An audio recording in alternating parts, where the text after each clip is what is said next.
హీరోలు అందరూ ఉన్నారు, ఎవరి ఫ్యాన్స్ ఆడుకుంటారు. నేను కూడా మంచి సినిమా ఏదైతే ఆ మంచి సినిమా చూస్తానికి వెళ్తాను. కానీ అంటే నాకు బాగుంది, ఇది మంచి సమాజానికి మంచి మెసేజ్ వచ్చిందంటే నేను.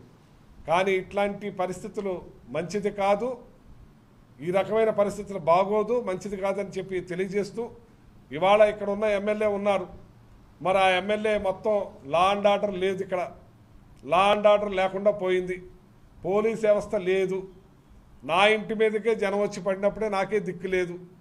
ఇవాళ ఏ రకంగా ఉందంటే ఒక రాచరిక పాలన నడుస్తూ ఉంది, ఇక్కడ రాచరికంలాగా ఉంది.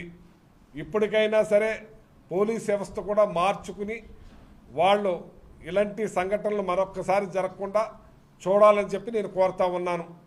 అంచేత ఇవాళ ఎవరు బాగా చేశారు, ఎవరు మేలు చేశారు, ఎవరు మంచి చేశారు అనేది ఒకసారి గుర్తుంచుకోవాలని చెప్పి నేను అడుగుతా ఉన్నాను.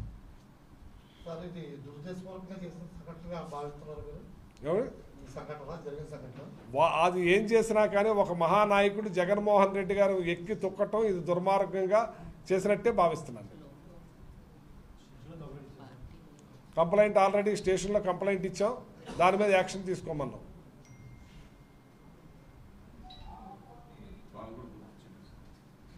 ఇంకా మీరేమన్నా అడుగుతారా?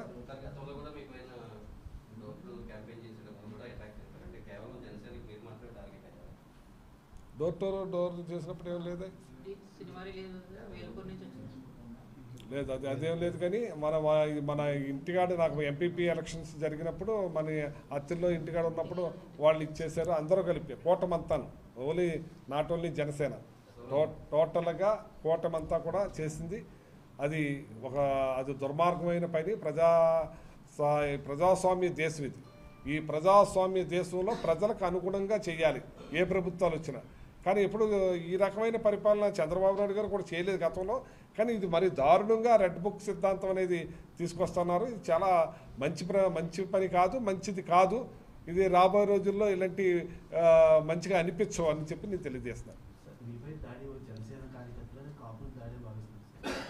జనసేన దాంట్లో అందరూ ఉన్నారు, నేను కాదనట్లేదు, అందరూ ఉన్నారు, అందరూ చేశారు. అది ఎవరెవరు చేశారు అన్నది పోలీసు వారి ఎంక్వైరీలో తెలుస్తుంది.